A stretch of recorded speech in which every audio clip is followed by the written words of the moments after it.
Hey everybody, welcome back to We Are Podcast. This is Camp Slash Horrorcast, Season 1, Episode 24, Drag Me to Hell. If this is your first time checking out the podcast network, we appreciate it. Please head over to your favorite podcast app, Spotify, Stitcher, Podbean, or iTunes, and give We Are Podcast Network a like. And just a reminder, Camp Slash Horrorcast is a weekly live videocast available on Twitch and YouTube. We go live every Monday at 8 p.m. Central Time at twitch.tv/WeArePodcastNetwork and youtube.com/WeArePodcastNetwork.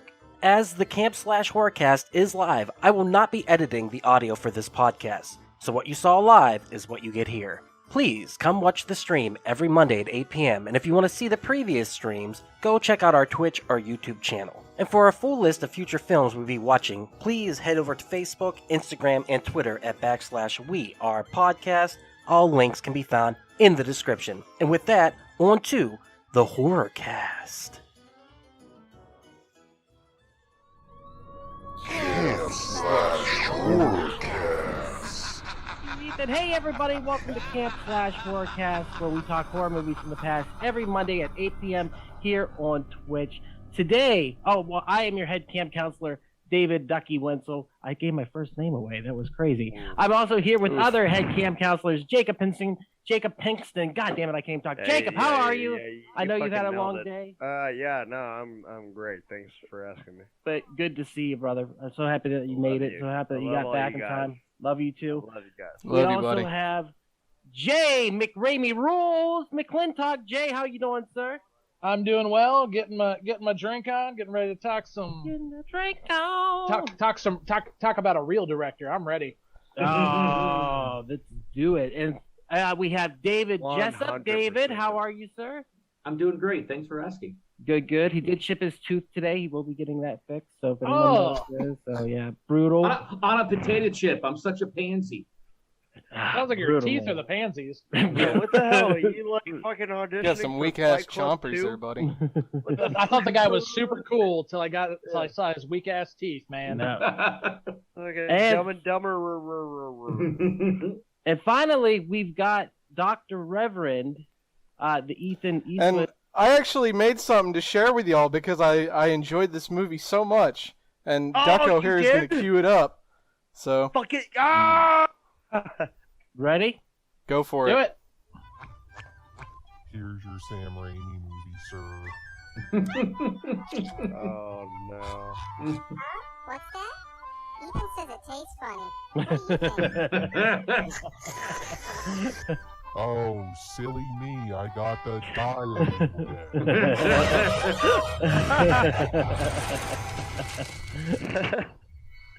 Oh my god, those. You'll burn in hell! God I guess damn. we know what That you was thought good, about the Ethan. movie. That was good. Spoiler. I'll give you. Yeah, that was good. Ethan, how That was are good. you, sir? I am fan-fucking-tastic, especially after that. Right That was on. good, man. So, guys, we are going to be talking Drag Me to Hell. This movie, I think all of us have seen, excluding Ethan, of course, because usually that's the way that goes with these things. So let's talk about our history. I will begin.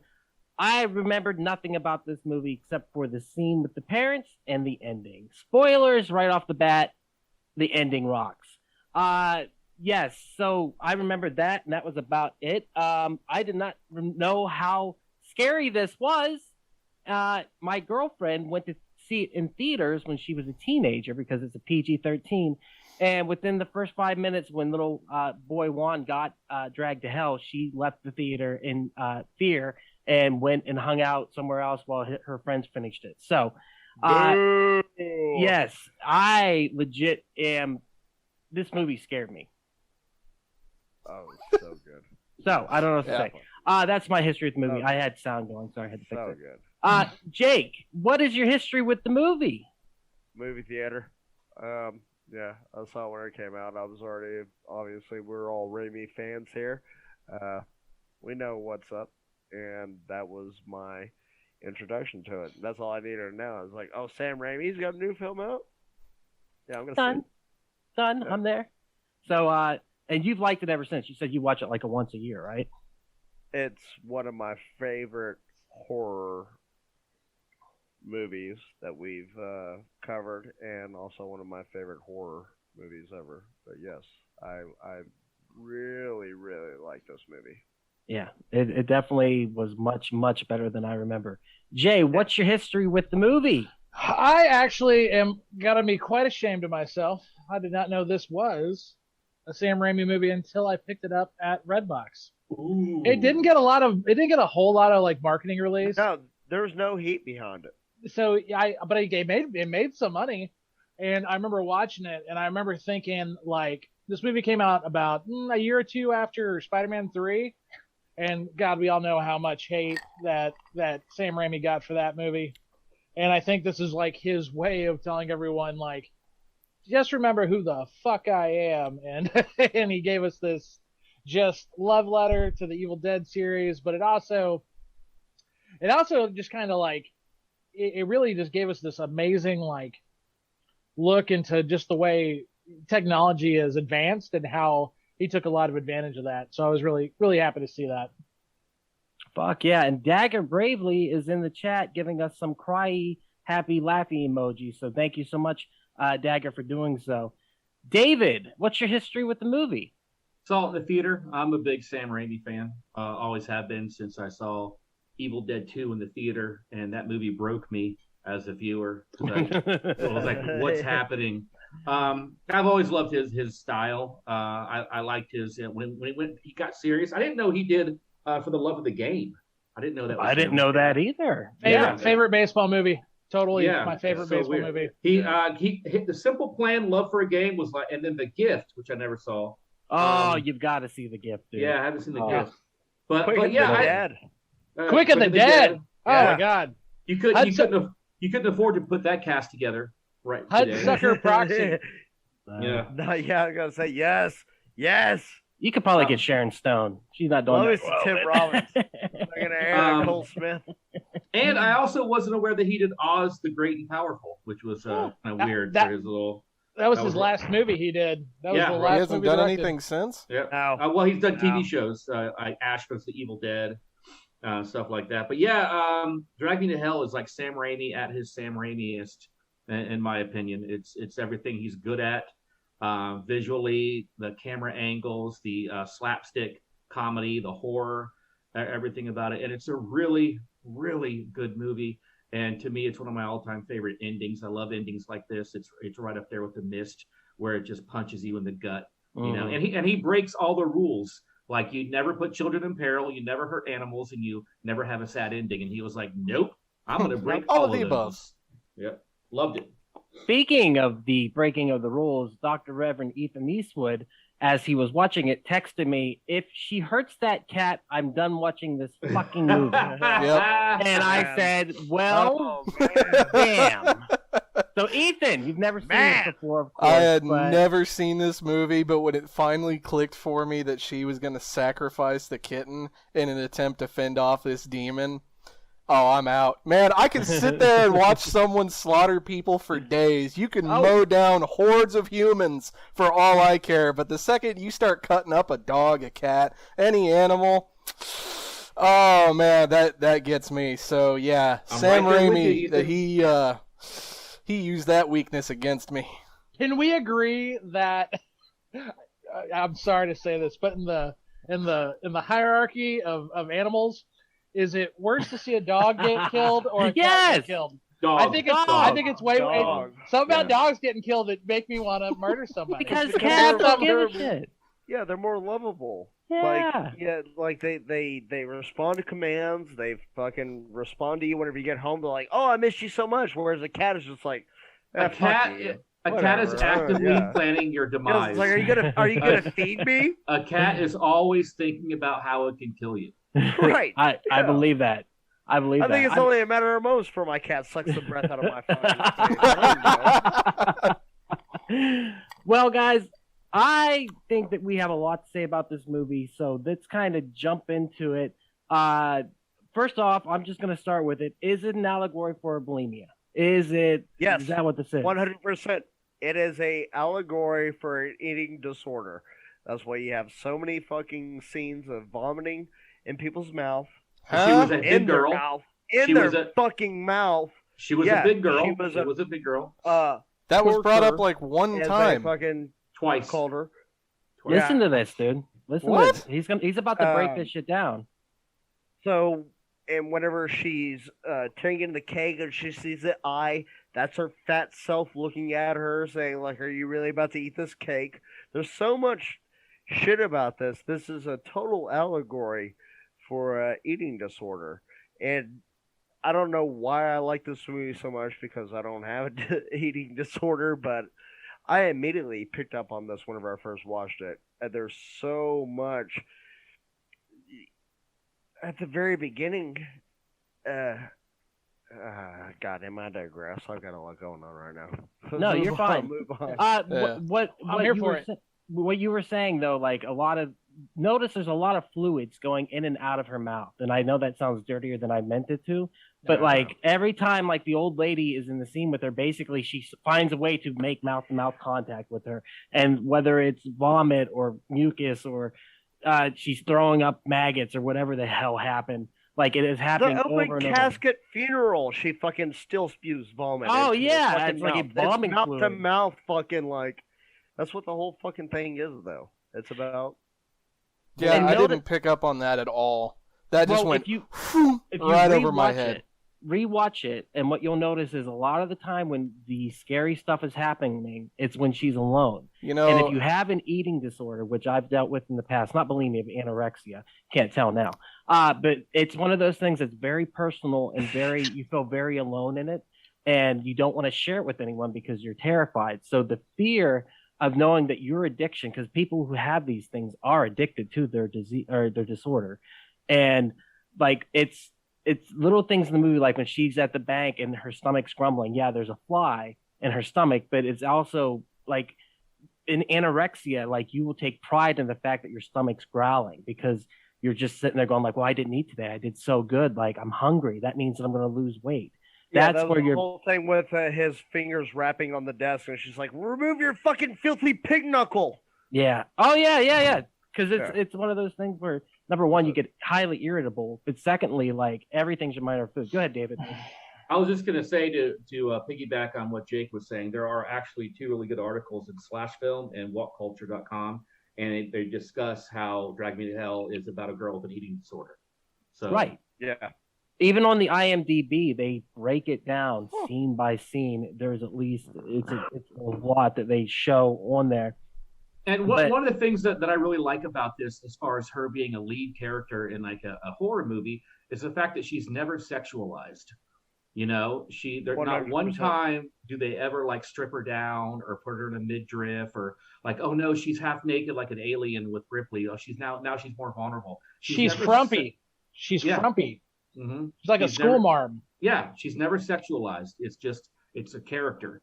And But I think that's so great that he did this. And she's also badass too. I was gonna say You she's know. powerful as fuck. Mm-hmm. Like Yeah. she has the willpower to do it. Yeah, I mean, you look at the end scene whenever she's like, "I offer this to you, Sylvia Garnouche," and fucking Yeah. hits in the face with a fucking shovel. Like, yeah, she's very empowered, and I really like that. She's not just some side character. And she Throw away- doesn't need her boyfriend to save her. No, Like, yeah, he's she's doing everything on her own.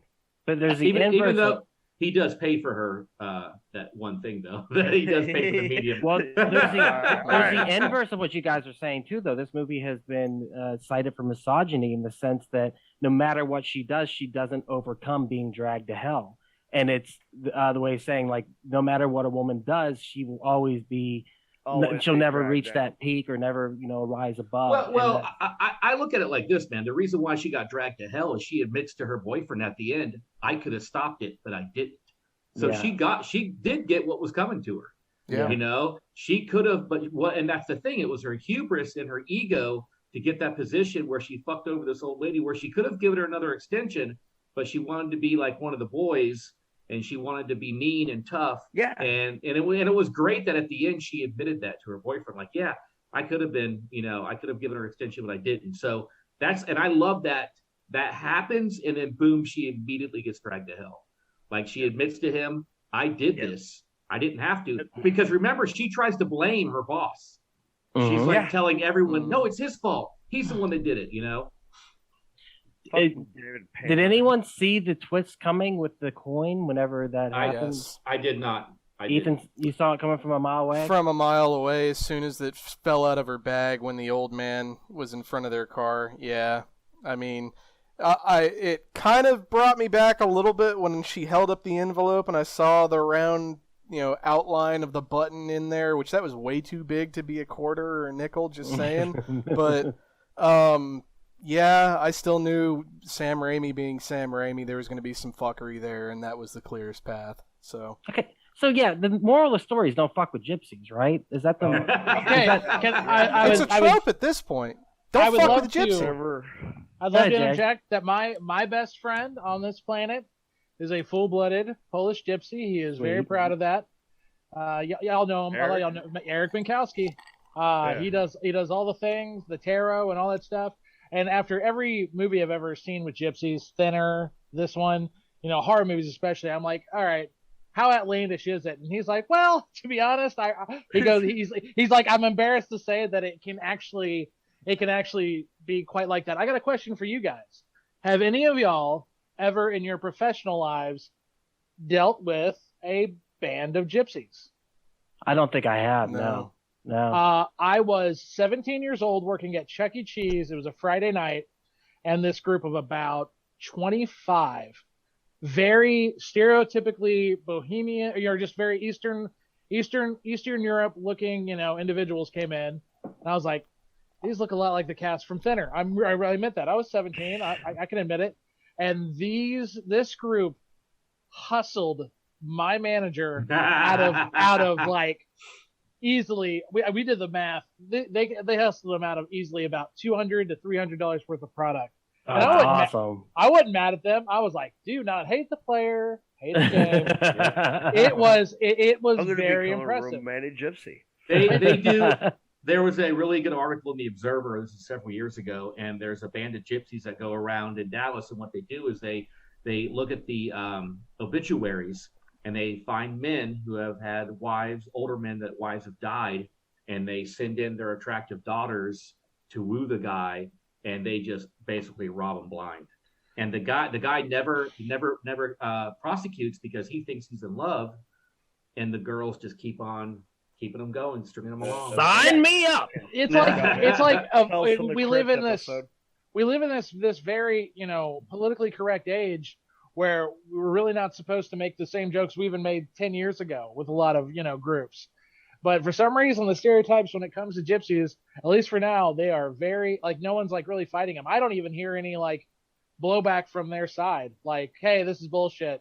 They're and Eric told me as well. They are very much a nomadic people. That's kind of how they learn to survive. Is they're extremely loyal to one another. If you've ever seen, I want to say it's is it Lock, Stock, or Snatch that has the pikeys? Snatch. Those Irish pikeys, their lifestyle is also very similar. It's just this very much our village. We're in this together. It's impressive. It really is. And so, yeah, the curses and whatnot, those are, on obviously the effects of them, but they are not above a curse here or there. So as far as all my gypsy friends out there, I love you and I respect you. Yeah, for sure.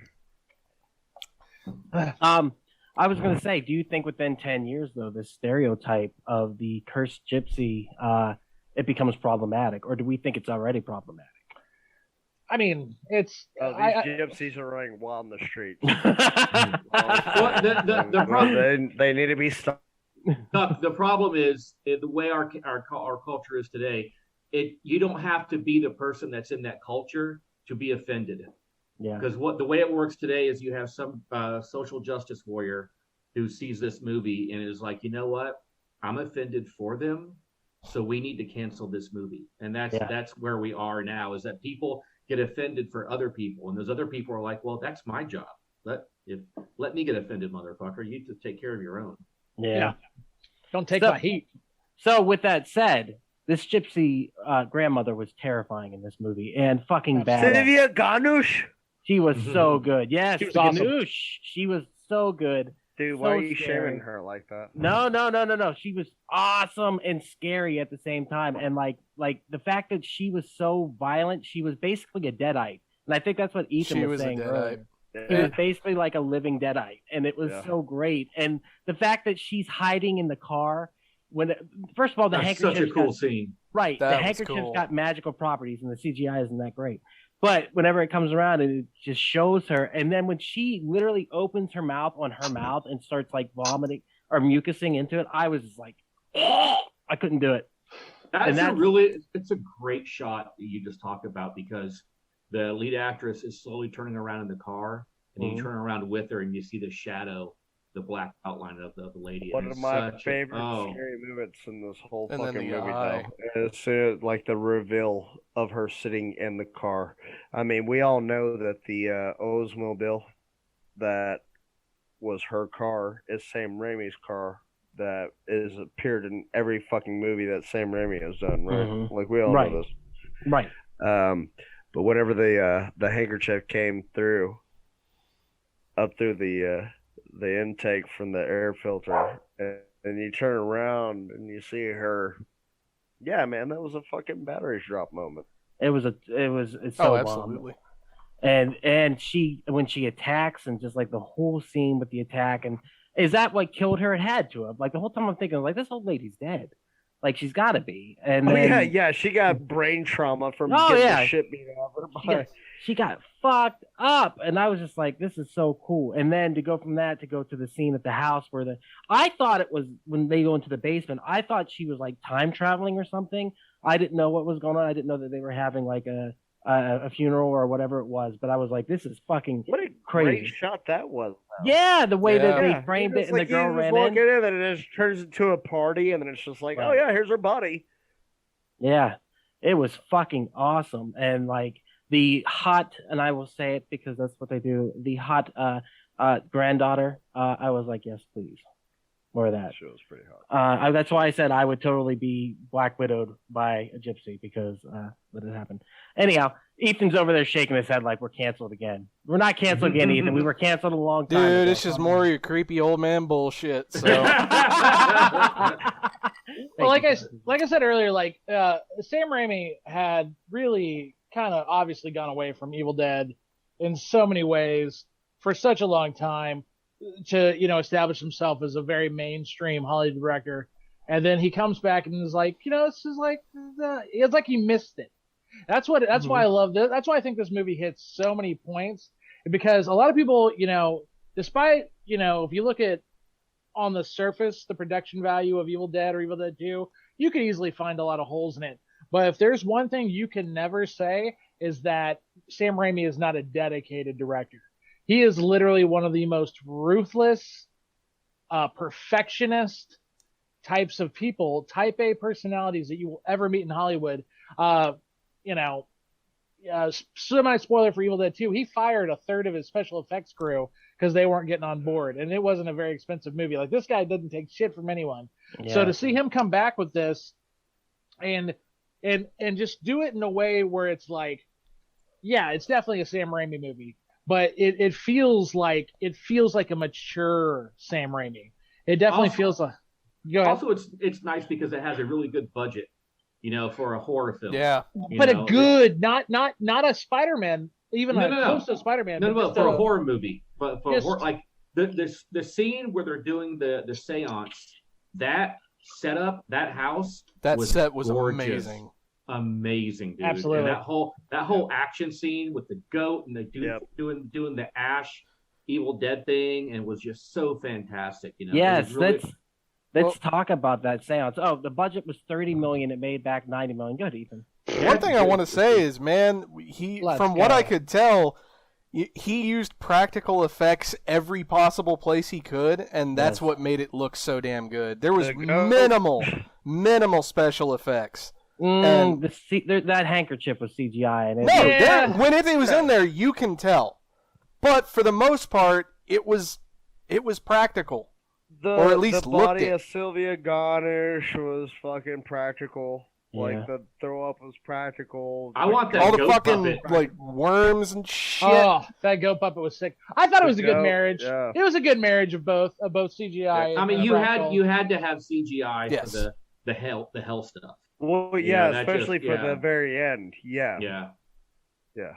And well, let's talk about the seance because I think it perfectly encapsulates what this movie does well. Because this movie does suspense and it does jump scares, and the way it builds. And when I clipped it, I was like, it's hard to clip this because I want to get the cool parts, but also the cool parts don't work without the buildups, and that's what he's so good about is the long shots, the creepy atmosphere, the music in the background that's just playing off of it, and then sometimes he gets you when you least expect it. Like during the initial when she goes to see the I'm going to say psychologist, the psychic, and the demon shows up. Like I had to turn off the movie for 15 minutes. Like it legit. Like I don't like flashing lights and shit like that in the first place. So when the demon just pops in, I was like, I'm good. It reminded me of almost like Pazuzu in The Exorcist, like whenever they would show flashes of Pazuzu, and so that got me.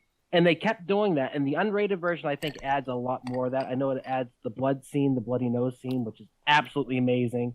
And it adds some more of the scenes where the cartoony stuff, like whenever she's attacked in the garage and she drops the anvil. It's a fucking cartoon at that point when she drops the anvil. I mean, that's iconic Sam Raimi shit. Yeah. Yes, but it was so cartoony and over the top. And that's why I was telling you, Ethan, earlier, I was like, this movie's weird because it goes from being...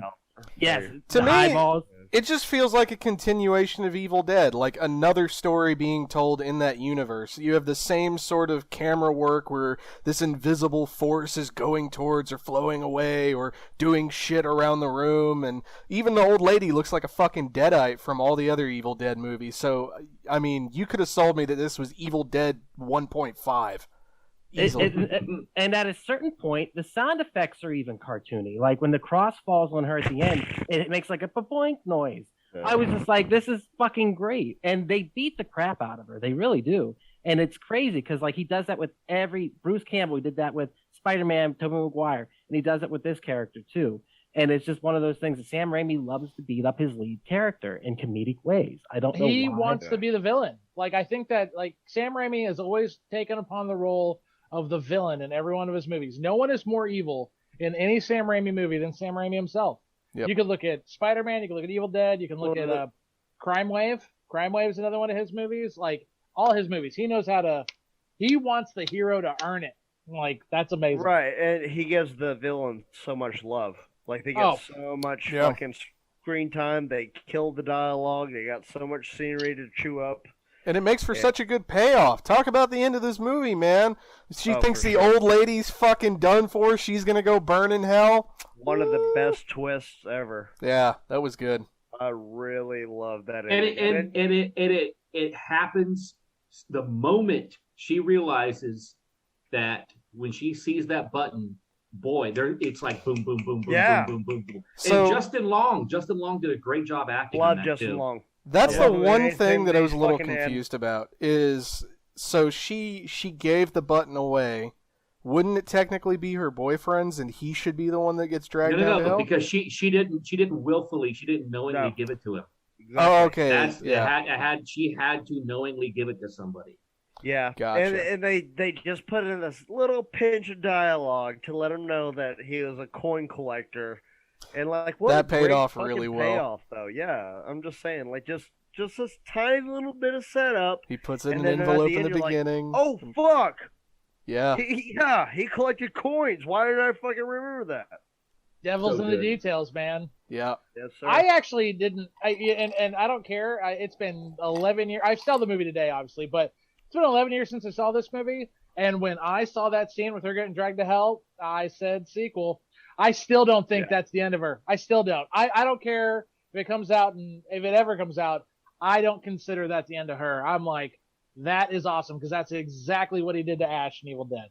So you That's think that there's going to 100%. be like some sort of movie that I- picks up with her in hell? In a perfect world, in an absolutely perfect world, I would love a 30-second piece in the new Doctor Strange movie where somehow Doctor Strange, because it's Doctor Strange at the Mountains of Madness or the multi-dimensional multiverse of Madness.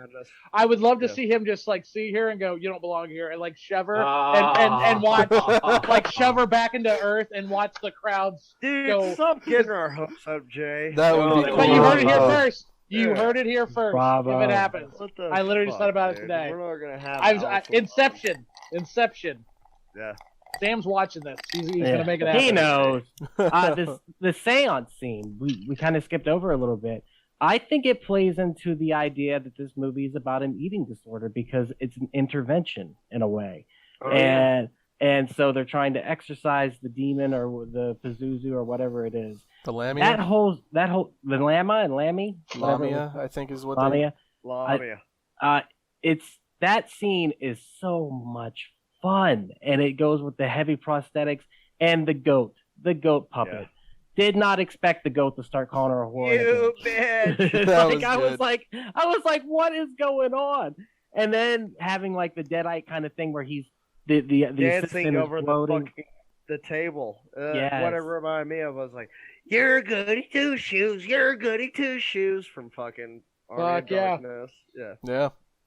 It was just a lot of fun. I mean, I don't know if there's a ton of story to this movie. I think it's all just scenes of horror that are set up and paid off, but like who said it earlier, like it undoes the three tropes. You don't hurt children, does it in the first 5 minutes. You don't hurt animals, and does that within an hour mark, and then finally happy ending. There is no happy ending to this, and when it leaves on that note, I mean, that, like I said, stuck with me because I remember that being terrifying.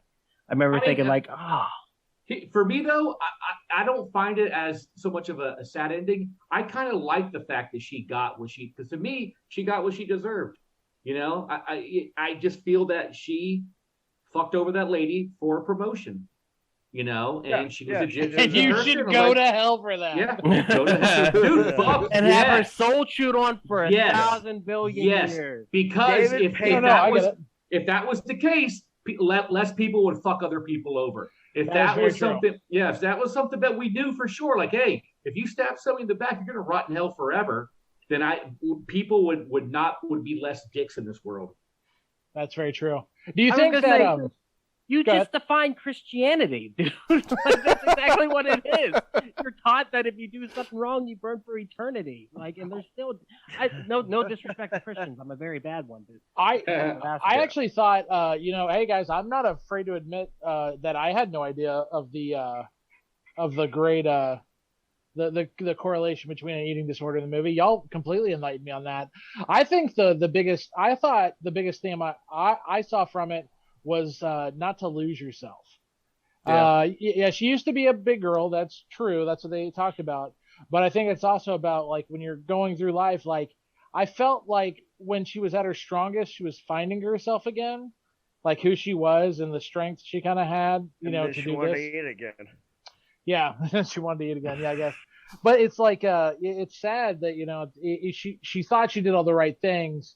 It's kind of like in work, like, I think a lot of people would say that, they haven't always been the most genuine to get something in life. I think a lot of people could say that as they get older, but yeah, a real deal hell curse, that would definitely change the old attitude for sure.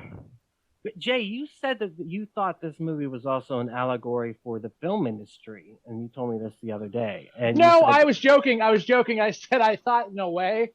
Like Sam Raimi, if y'all don't know, when he was doing the Spider-Man trilogy, one of the things that Sam Raimi always said that he never, ever, ever wanted to do was bring Venom. He thought that doppelganger characters were considered a massive, lazy cop out, massive cop out. If you look at the MCU is completely based on doppelgangers. Iron Man, Captain America, Thor, like they all have like their mirror images of one another.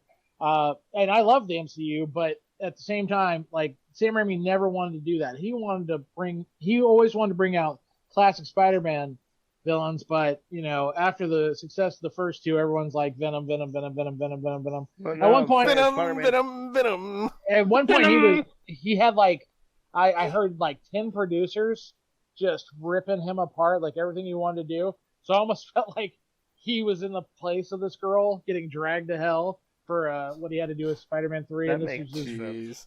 this was Yeah. his way of saying, I'm with you. I'm her. You know, I used to be fat. His original villain that he wanted in Spider-Man 3 was Vulture. Vulture, yep. That would have been And cool. then they fucking Bruce took it Campbell from him. Was going to be Mysterio.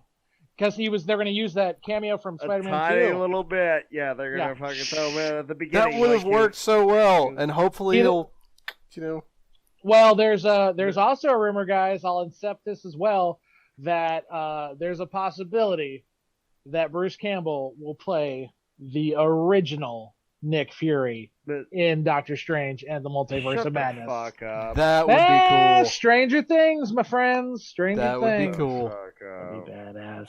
Yeah, this movie. Dude, I wouldn't put it past him. Fuck no. I mean, like, dude, Bruce Campbell's going to be in that next movie. I don't care who he is. He's going to be in that Doctor Strange movie. Did he have a cameo in Drag Me to Hell? No, he didn't. He was filming it's Burn like the only Notice at one. the time. He was what? Burn Notice? He was playing doing, Sam Axe? He was doing Burn Notice at the time, so he wasn't in it. That's funny because Alison Lohman got a burn notice at the end of this movie. Whip, whip, whoa! Ew.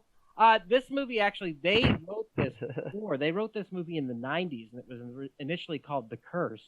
And it wasn't until he was finished with the Spider-Man movies that he was able to make it. And he really did want to go back to a lower budget horror movie and really explore those alleys again and be able to create something. And then, he went and made the kid-friendly movie and then kind of worked on the TV stuff.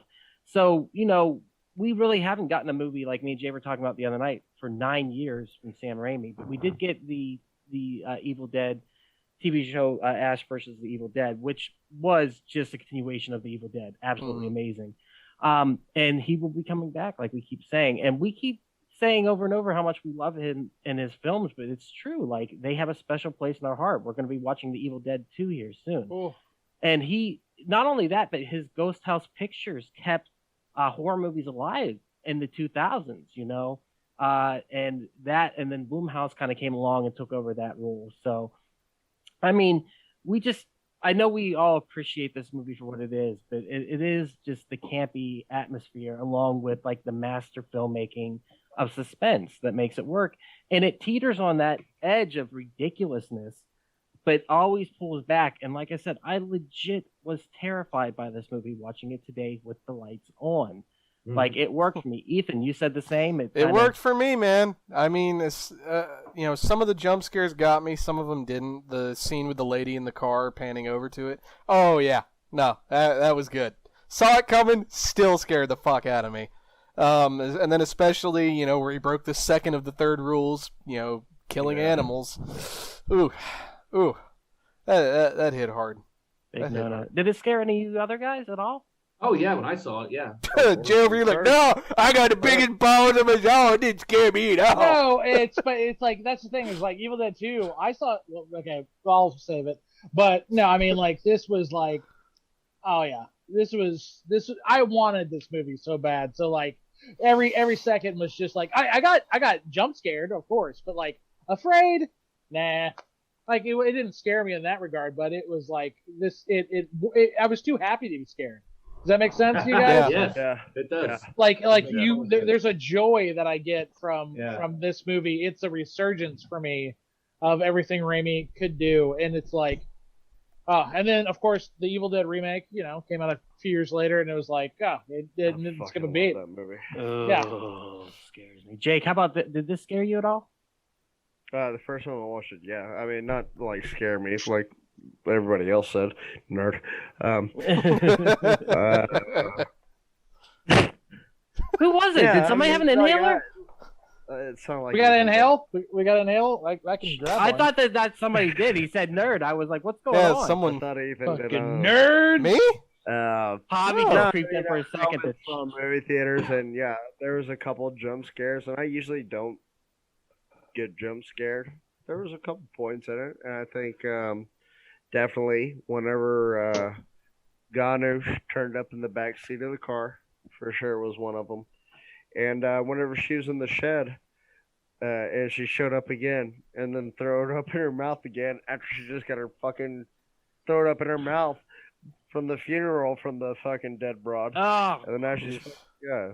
I don't know. it was so nasty. Sorry, dude. I'm Like, kind of out of it right No, now. you're No, fine, you're good, dude. man. You're good. Well, that's what finally. I think that's pretty much. Did anyone have anything else to say about the movie itself? Like I said, it's pretty light on story, but it's pretty. Big on the scenes. So we've talked about the majority of the scenes. So is there anything else you guys want to add about it other than? I'm curious. I didn't look this up. I guess I could look it up because I have a device. But I know that it's the Allison, or what's her name? Was her name Allison? Alison Lohman. Yeah, it's her last film, and I'm curious to know if the brutality of making this movie caused her to quit acting. Turned her off. No, what I read, she enjoyed it. Like she enjoyed cool. being in the movie. It was a very enjoyable experience. Like she watched a bunch of horror movies to get ready for it, and like just altogether, it was a pretty good time for her. So I don't think that was an issue. It was just quit to like focus on family and stuff. So I know she got Probably. very and stuff. Oh, But she was great, man. It was her film. It's not her last movie. Oh, it's not? Okay, I apologize. Yeah, you're wrong. Wormsworth in the chat says, how many different scenes was there blood or slobber or maggots getting puked into someone's Oh mouth? my god! There I is know. so many. It's uncountable. Yeah, Raimi special, man. Raimi special. So if many. it's disgusting, and not only that, like you talk about the camera scenes again. I almost wish we would have done this movie after Evil Dead 2 because there's so many things that I want to talk about that I definitely want to wait. Because We'll have to do like a Drag Me to Hell addendum after Evil Dead. Standalone. This movie, together. yeah, this movie is just. What's funny? I'm talking to all you guys and Ethan. I mean, you are the youngest, and with the movies like these, you usually find the most that have a problem with, and you have literally come up with one thing that you're like, what about that? That's the one hole you found in this entire movie. That's because he's a secret metalhead. What? And he Wait, loves what's Sam Raimi. the hole? What's the hole? Well, you thought about it, but you answered it, Jessup, about the button or whatever. Oh, How she didn't get. You answered it immediately. Like Sam Raimi is really good about He keeps not it tight. leaving. He keeps it real tight. Yeah. Like he kind of makes his movies like, okay, what kind of asshole would look at this movie and go, what about? Okay, here we go. Wrap it up. Well, Yeah, one of the stabs things. Green Goblin in the dick with the fucking Green Goblin tongue. First Spider-Man isn't great. It's not great. Fuck you! It's fantastic. What? One of the rules one of the rules in screenwriting is everything written has a purpose. And so if you know that going into a movie like this and you see the scene with the coin, then your spidey senses should go off and be like, okay, what the fuck are they setting up? Because everything written, everything spoken has a purpose and it moves the story forward. So in that very beginning and that coin happens, and I didn't catch it because back then I wasn't as keen I am on screenwriting as I think I am now, as far as I read half a book about it.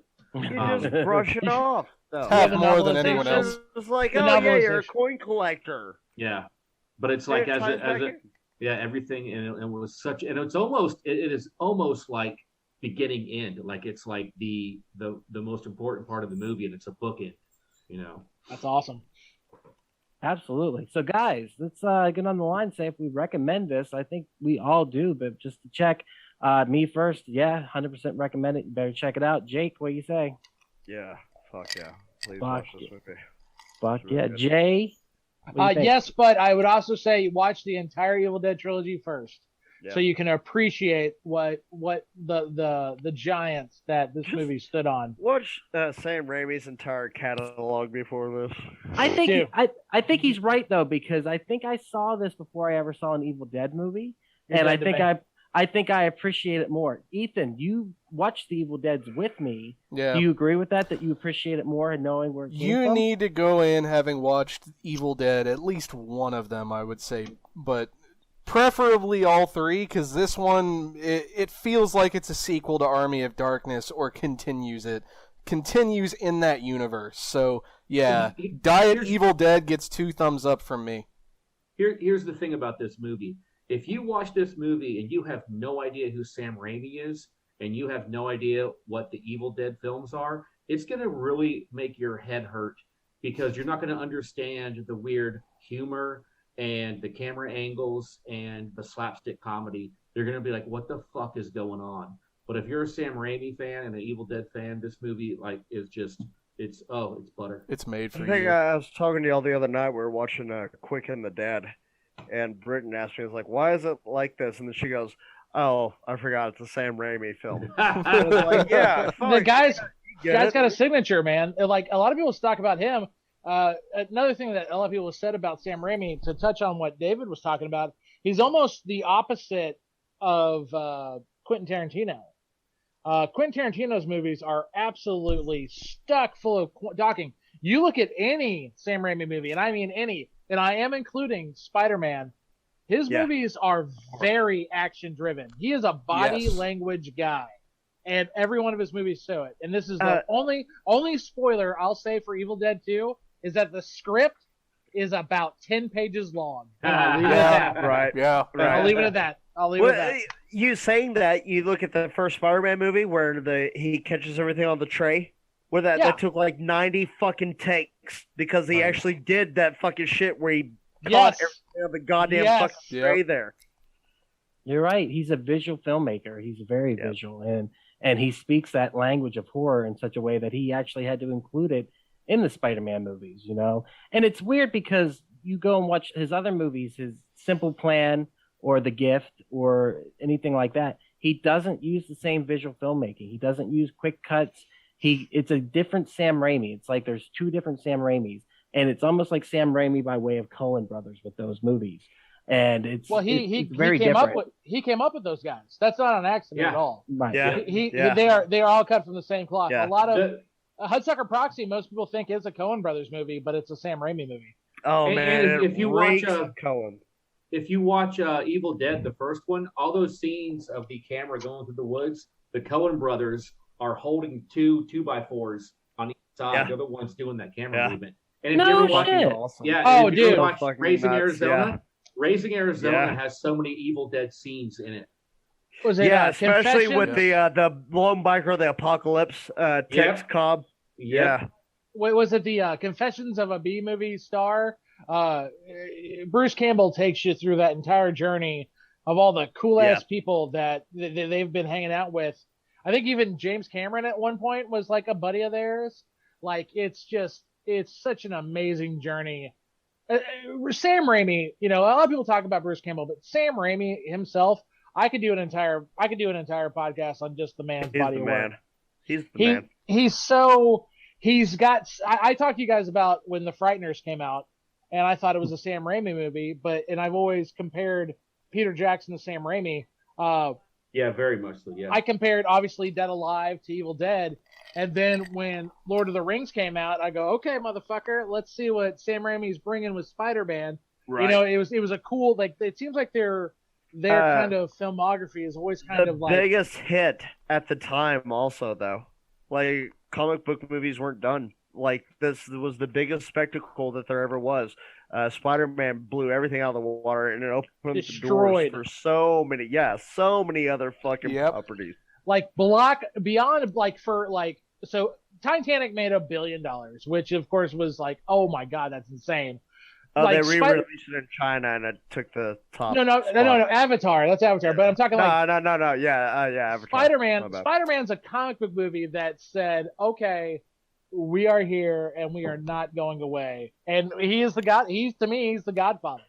He is the Godfather of the MCU. I don't care if it was Sony. Like the Spider-Man trilogy is integral to the story of Fuck Canon Pictures. Well, I Michael think Dudikoff. I think one of the smartest things, and I don't know if he was the one that did it, but Spider-Man 2, I believe that was written.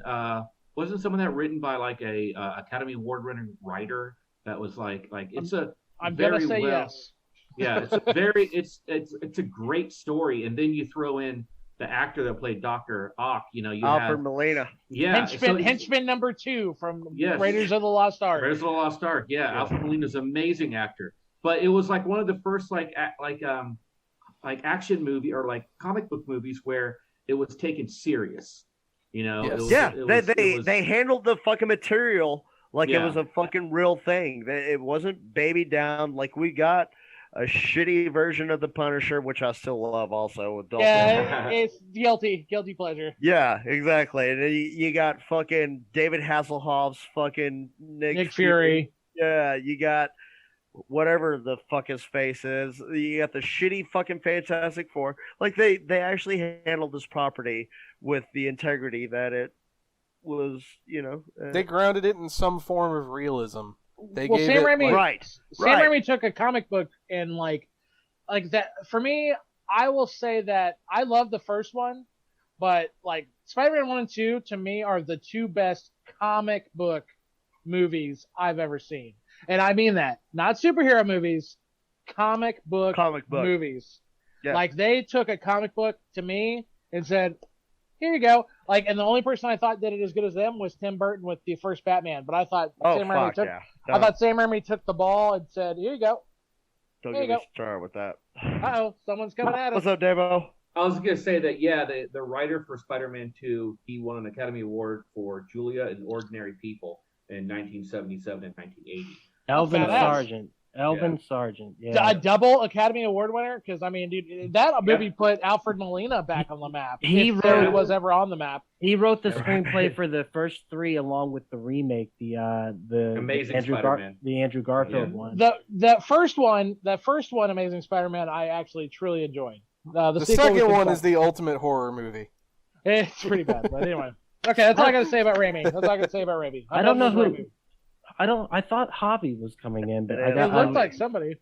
Well, maybe we're getting fucking. Maybe, I love yous. Maybe it's gonna be porno. Could be porn because maybe somebody hacked What's that horror movie, Unfriended? Is this what happens? Oh my God! Here we go, guys. This is what we've been playing for, guys. This is what we've been traded for.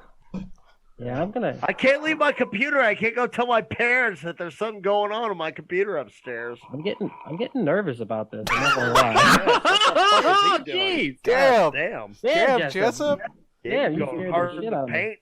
That reminded me of the Dead Alive there for a second. Got a little bit nervous. Hey everyone, it's just Duck jumping in here real quick to say thank you so much for checking out the podcast today. If you're enjoying it, head over to your favorite podcast app, Spotify, Stitcher, Podbean, or iTunes, and give We Are Podcast Network a like. And just so you know, the next section of the podcast will be clips from the movie, so you can find replays of the live video stream at twitch.tv/We Are Podcast Network and youtube.com/We Are Podcast Network. Once again, all links can be found in the description. Come check out our live stream every Monday at 8 p.m. And for a full list of future films, check out our social media. You can find us at Facebook, Instagram, and Twitter at /We Are Podcast. And with that, back to the Horrorcast. All right, guys, let's do some clips. Let's check out Drag Me Down.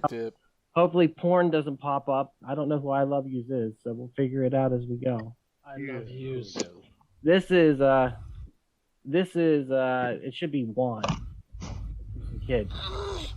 Poor kid. This little kid, man. Such a good actor. Like, that's really good exposition, just setting everything up for what's going on here. The kid wronged a gypsy and he got screwed over. That is genuine terror in his eyes. The shadow. Look at that. Watching this made me almost wish that Sam Raimi had directed Constantine. Oh, yes. Oh, yes. The hand! How good would that be? Holy shit. And Constantine has some good visuals in it. But, Constantine completely shits on the lore, making like a British Sting-looking dude, Keanu Reeves, and there's still a ton of fans for it. And I'm one of them. Yeah. Don't make me beg. This is so sad. Goddamn. For anything. But now, I beg for you. I humble myself before you. I, Sylvia Ganush, beg on my mother's grave. I beg you. Please let go. Let go! Security! Stop! You shame me. That's just some killer acting. Yeah. Killer acting. The whole framing of the scene, the writing of the scene, the acting of it. Man, that was one of the most powerful scenes of the movie, I think. I love it so much. Shame me. There's There the we handkerchief. I don't know, man. I think that CGI handkerchief is pretty good. It is. It looks really good. There we go. This to me is Oh. battery drop. Battery Fuck, that's what I was drop. saying. Yeah, that was Yeah. the battery drop moment. Her in the Absolutely. backseat of the fucking car. And the fact that it's the eye is like the first thing you see. Yeah, the eye definitely. Yeah, goes dude. to it. Yeah, That's the Pop. Deadite thing. that's Like, right. Oh, absolutely. Yeah. This scene is amazing, man. It lasts forever. Yes. Yeah, it goes on so long. You're like, holy shit, is she not done with her yet? You know what it reminded me of? It Uncomfortable. reminded me of the They Live fight scene between David Yeah. James and Yeah. Keith David. Nice. Yeah. Nice. and the Gay actress did most sex of in the, the alley. the actress did most of her own stunts too. Yeah, she was awesome, man. Who's Sylvia Ganush or Alison Roman? The main lady. Oh, this part right here. Just gumming her. Yeah. That's another that's allegory for eating disorder. So what's the whole Like, deal there's- with like her hair getting ripped out throughout this whole movie? Every fight or Your thing hair- she gets in, just Whenever Eating you disorder. have an eating disorder, your hair falls out like that also. Or you eat your own hair because it has no calories. It's a way to fill Right. up your stomach. Oh, what? I've never heard of Damn. that. Oh, Yeah. bleh. Supposedly the character of the Ganoush is supposed to be her in the future, and that's what she's going to become if she doesn't get her eating order or her eating disorder under control. So No. that, Like I- the teeth and everything because they throw Yeah. up and all the Yeah. acid. yeah, tears away at him. My Yep. teeth are looking Deep, like bro. that now. yeah. Oh. Oh, look at I got the good chompers there, guys.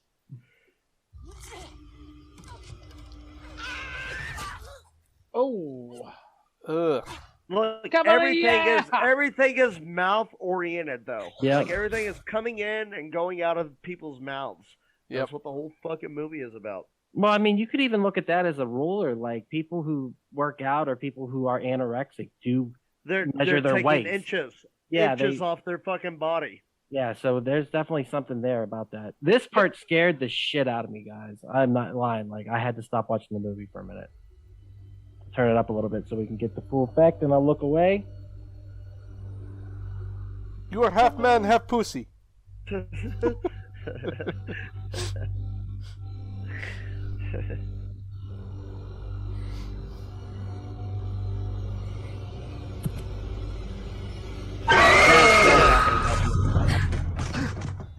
Yeah, I'm good. I can't. It's a help cool you. scene. I can't help you. I'm sorry, I can't help you. She is a Kirsten Dunst starter kick, though, isn't she? I mean, she's got that Yeah, for Kirsten sure. Dunst. Yeah. well, she was in Matchstick, man. I think I always confused her with either Evan Rachel Wood or Allison No, it's her and another girl. It's like that. Alicia Cuthbert is who. That's the always one. remember. That's the one. Alicia Cuthbert and her, kind of like Mark Singer and Kevin Bacon. You know those Yeah. actors that. Yes, sir. 100%. Goat Yeah, but- punch. Sorry, go ahead. No, so Okay. keep going, bud. Goat punching away. The shadows are so cool in this. Yeah, dude. This scene really fucking it pops. Oh, Christopher Young did the soundtrack. He does a lot of horror movies.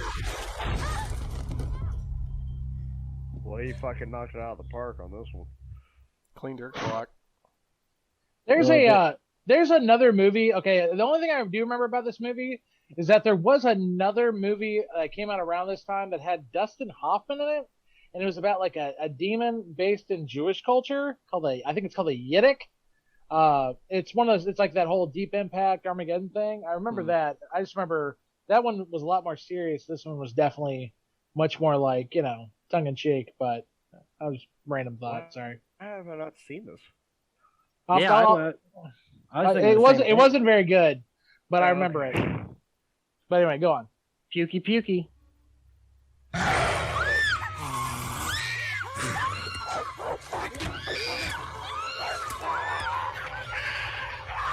Getting some kind of Freddy Krueger vibes from this, especially when she wakes up from the dream. Boom. Yeah, dude. Total Freddy Krueger That's vibes. a good. I know. Yeah. I only really clipped like So the good. scary stuff, but I just had so much fun with like all the gruesome score and puke and vomit and fluids. And this right here is the best. Oh, it's so good. This was funny. This was not in the rated cut. This was only in the unrated cut. Do I have? Was this really like they had to take Is this it in my out? mouth? That's totally Evil Dead 2. Oh Is it yeah. in my mouth? Yeah, it's. In my mouth? A good cutscene. No need for it. No need for it. Ah! That's such a funny line. Did I get any Javito! In my mouth? Hey, Baraminos, que tú tienes para nos queremos. Welcome to the party, pal. Javi, welcome to the party. Wonderful timing as always, my friend. Javi, I heard you couldn't do this movie. What's up with that? Yeah, he's terrified of it. You blabbery bitch, bro. Dude, if you show up late, you're gonna get fucking roasted over a fire. Javi, I'm genuinely interested. What about this movie scares you? I'm not talking shit. I really want to know. First of all, Jay, let's not listen to the little Yenta over there and his high. Total Yenta. That's a total Yenta. What's a Yenta? It's a fucking, it's pretty much Yiddish for like a little blab, like a little chattering Carla. That's what it's an early name for Karens. We'll say that much. Here's what happened. East Coast Karens. That's a Yenta. Here's what happened. I just fell asleep. I saw the movie. I saw the movie. I fucking love this movie. It's a great fucking movie. But now according to David Winslow, I'm scared of it. Dude, that was kind of causing to question this whole friendship. How much shit do you talk when I'm not on this cast? He talks a lot of shit. Hey, I watched your bullshit fucking anime movie. This is my movie, and you couldn't even fucking sit in with us. Oh, shots fired! Shots fired! Whoa. Let's take a tea here, bro. I laid my grandmother to rest today, and I'm still here. You can't be throwing that in my face. Oh, dude. He just did, dude. My pick? You couldn't do that? I did your pick. I saw the pick. I love the pick, Jake. Yeah, whatever, dude. He just couldn't be bothered to come around and talk about the pick. He was sleeping. Oh my god. Hey, Javi, admit it. You believe in this shit, don't you? Like, this shit's real. This movie. I don't believe in dirty Eastern European gypsies. Yeah, you do. Hey, Javi, just so you know, Jake put a curse on you. I did. I wouldn't be surprised. Fucking gypsy curse. Fuck you, dude. Hey, check your jacket. Make sure you got all your buttons. Your bullshit ass fucking anime non-surfer movie called Perfect Blue. Well, Javi, I'm happy you joined us. I don't even understand why that title is what that title is for that fucking movie. I didn't even question that. Well, then you don't get the movie, Jake. Yeah, whatever. Jake, don't you get it? We're talking about my movie now. It's an analogy about girls who have a food addiction to blue ice cream. What the fuck? It's all over. God damn it, David. Stop trying to tie it all together. Asshole. Okay, so next clip. Yeah. Those clips. All right, let's go to the next clip of Jake's movie.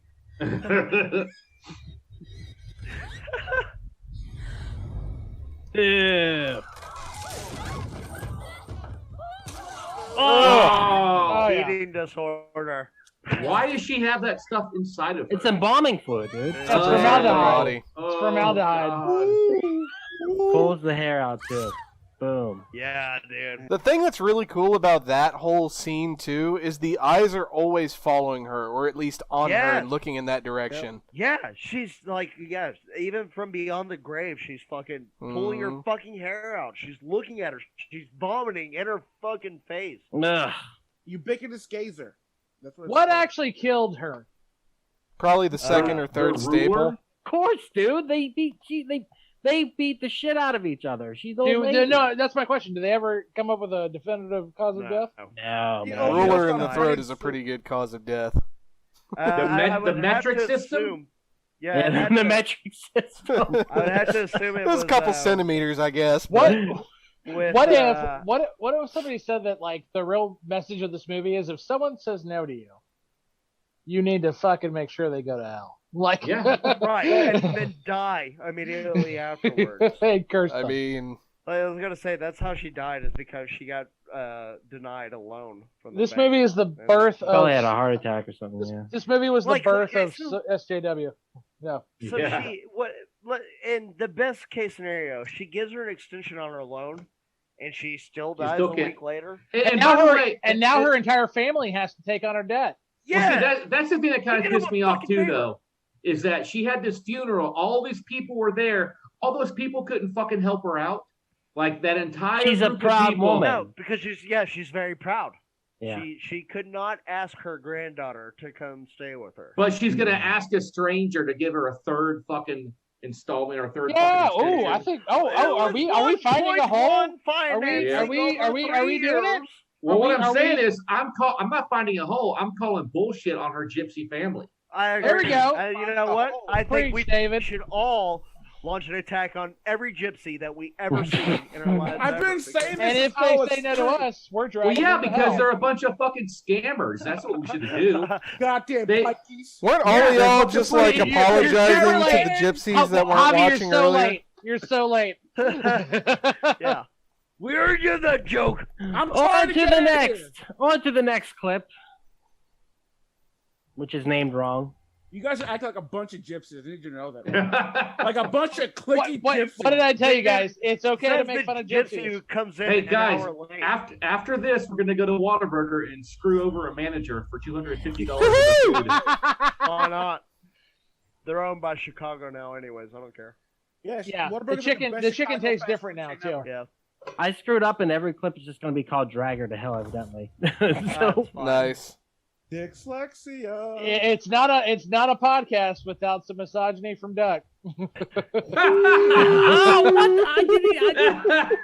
He can't even control himself. He's Then been it's so like- good. Why are y'all we- gonna do this to him? we- He's I been used to Drag think- me I used to- so her. good. I used to think that we could have some merch like drop the battery drop or the drop the batteries, but now I think the merch should just be a picture of Duck, and it's like it's not a show unless just Oh, Duck looks God. misogynistic. That was Well, so I easy do for the you to pa- do. I- Are you I do sure the- you're a comedian? Nah. No. I've I never do the seen cast a was comic good. struggle so hard to get a joke out before. Dude, I know. it's so good about it. Listen, I cannot agree with Bobby more right now. I know. You have no choice, but it's the truth, Jessup. Yeah, It's the truth. and don't ever want to let like Jessup forget it. He struggled for like 3 seconds. He's cursed forever. No, yeah, Straight you to hell. fucked up. You fucked up that one time for 2 seconds. Yeah, you suck. Now we know that Hobby is actually the gypsy. I That had was my the meanest All right, anyway. roll it, ever roll said it. to me. Only a gypsy wouldn't wash my. I love fucking my birthday gypsy movie. friends. Love for my. Fine. Do not. I am not a part of Fine. this. Gypsy friend. Yeah, like you have multiple. I know he's Shut acting up. like he has a whole caravan. They are. Yeah. They are legion Right, guys. like he's a nomadic gypsy lover. Hey guys, look, a clip. Yeah. Oh yeah, Mouth.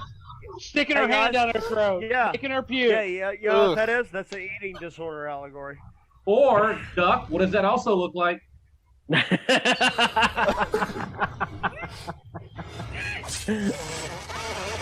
Was that quick enough, Hobby? Happy birthday to the ground. Brutal. Drag her to hell again. Didn't mean to. Yep. Drag her dude, to okay. hell. Doc, we're gonna talk after this. Drag her to hell again. Son of a bitch. Can I retire? Can I retire right Yeah, now? good. Yes, the goat. I love the makeup on her for this when the demons possessed her. Give me that goat puppet. You fucking hard. Good though. So So good. good. Holy shit. Drag her to hell again.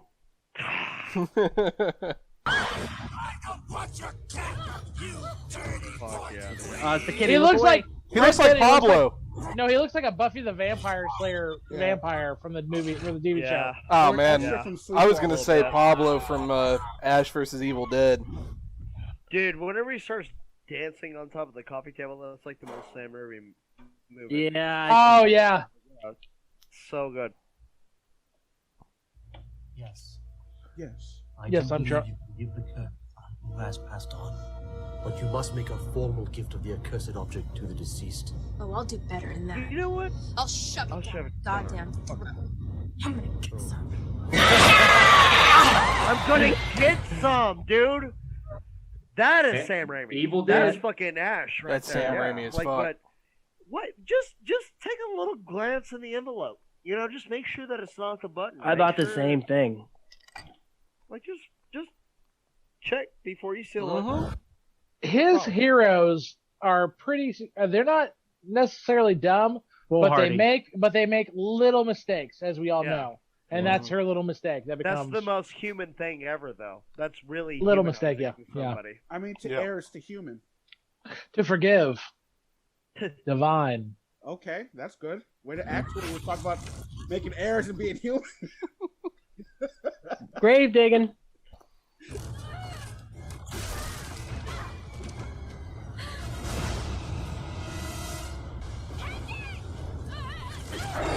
Those were not on her face before.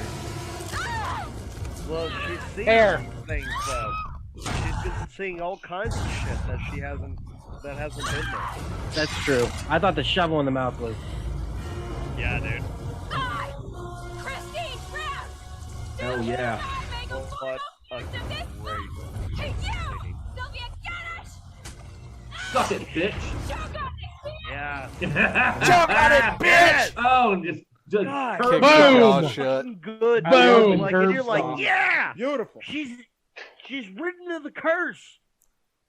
Fuck.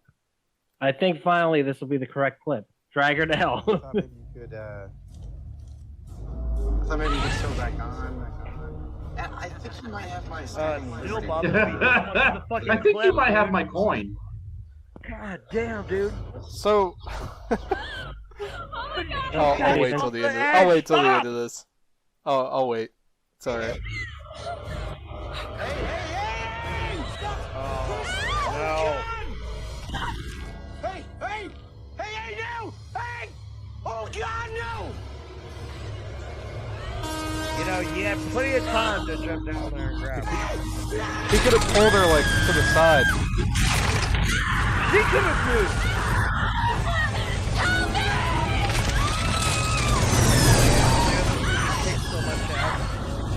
That's actually a bad edit. Oh, it's so good. But did you notice how close the train is the first shot? And then the other shot, the train is at the exact same spot. And it's like, oh, yeah. I just saw that.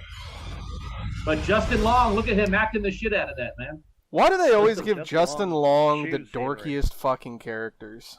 I love Well, him, though. Like He's fucking but great in pretty much he- everything. It made him a Creepers, lot. How was he dorky? He was super dorky, but like he enjoyed Idiocracy, Galaxy he Quest. was a doctor. Yeah, he just He's the that worked out dorky dude for- in Dodgeball, wasn't he? yeah, for like a decade. He was like he owned Hollywood. He's the iconic dorky guy. Galaxy for one Quest is decade. the greatest Star Trek movie ever made. I love You Galaxy ain't lying, Quest. dude. Sam Rockwell. We wouldn't have Sam oh Rockwell my without. God, Hey, so we wouldn't good. have Tusk without Justin Long, you know? Oof. Maybe Yeah, maybe that should everybody- stay on the cutting room floor. Everybody- I'm a fan of Tusk. I love Tusk.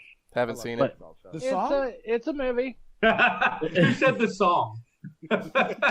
Actually, they play the song. They in play the the movie, song in the Bobby. movie. Oh, Yeah. really? Fleetwood Yeah. Mac. I'd watch it, but I still have to watch 4 hours of Justice League, so I'll go in the background. Justice League. Justin Long League. Oh yeah.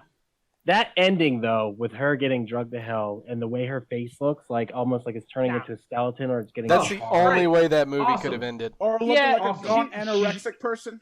She's not done. She's not Valid done. point. Valid point. Well, Sam Raimi has said that he doesn't have a sequel idea in mind. He doesn't even know where a sequel will go. But he said if anyone can come up with an idea, he is more than happy to promote it and work with them. So Jay, Oh, dude, Yeah. if Sam Raimi and I got to work together, oh my God, that would I don't be. see- I'll die. I'll die the second it ends, and I'll be okay. That's I a don't wrap see on my how you life. can make a sequel out of it, though. I don't either. You know what the sequel I is? think you The could. sequel is Justin Long going to Hey. hell to bring her back. Yeah, Yes! so Watch some that stuff- fucking I mean, knife, what dude. dreams may come. Watch true. that knife. Boom! You nailed it. You nailed it, Javi. What Dreams May Come. That's a great movie. Great fucking movie.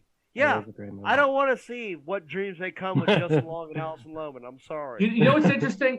You mentioned What Dreams May Come, which is basically a film adaptation of Dante's Inferno, which has really shaped the way Christians and Americans view hell. And without Dante's Inferno, we don't have Drag Me to Hell. Go back to Christianity. Was that quick enough for you, Javi? No. All right, guys, we're all over the place. Let's start to close this bad boy down. That was a fun conversation, but the alcohol has taken hold. I know it. Who's been I can drinking? tell.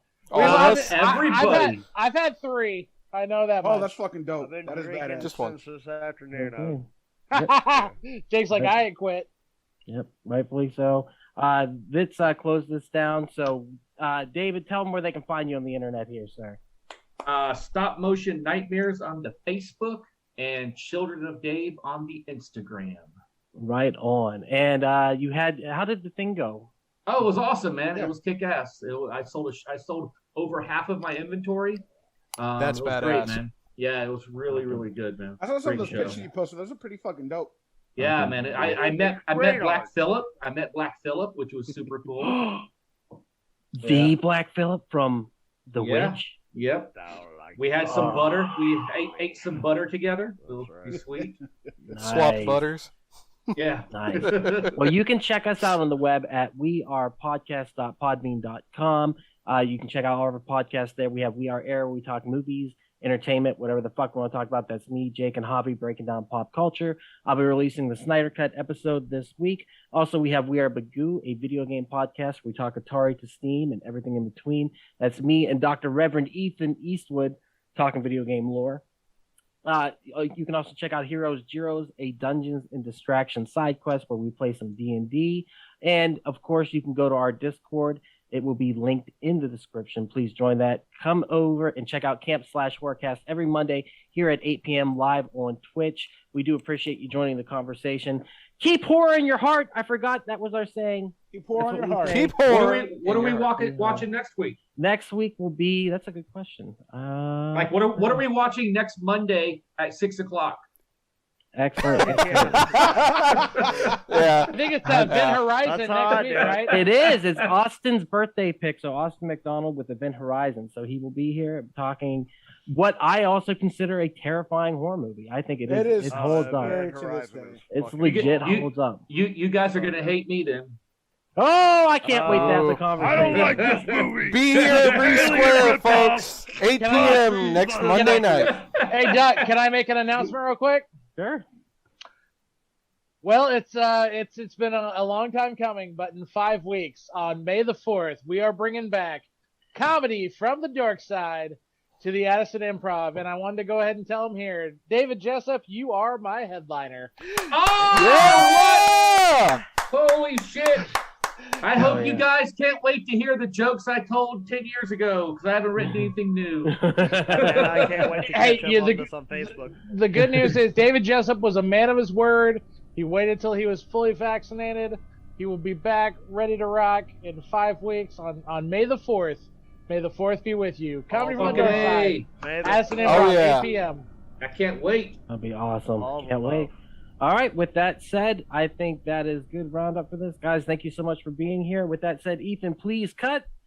And there it is. Thank you again so much for checking out the podcast today. If you enjoyed it, head over to your favorite podcast app, Spotify, Stitcher, Podbean, and iTunes, and give We Are Podcast Network a like. And since this is Camp/Horrorcast, if you want to check us out live, we will be on Twitch and YouTube every Monday at 8 p.m. Central Time. You can find us at twitch.tv/We Are Podcast Network and youtube.com/We Are Podcast Network. And if you've enjoyed this podcast, you're going to love the other podcasts here on the We Are Podcast Network. We have We Are Air, where we talk movies, entertainment, whatever the fuck we want to talk about. That's me, that's Jake, and that's Javi. We're breaking down that pop culture and we're having so much fun. And don't forget to check out We Are Bagu, a video game podcast where we talk Atari to Steam and everything in between. That's me and Dr. Ethan Eastwood breaking down all that video game lore, heroes, Gyros, a dungeons and distractions side quest. Me and the boys were playing some D&D. You can start that one from Season 1, Episode 1. It's a blast the whole way through. And I Hate Being Sober. Personal stories from epic people. I sit down with some of my favorite people of all time. We talk about their trials, their tribulations, and their journey this far. Also, check the links in the description for our social media. You can find us at Facebook, Instagram, and Twitter at /We Are Podcast Network. With that said, hopefully we see you in the live stream.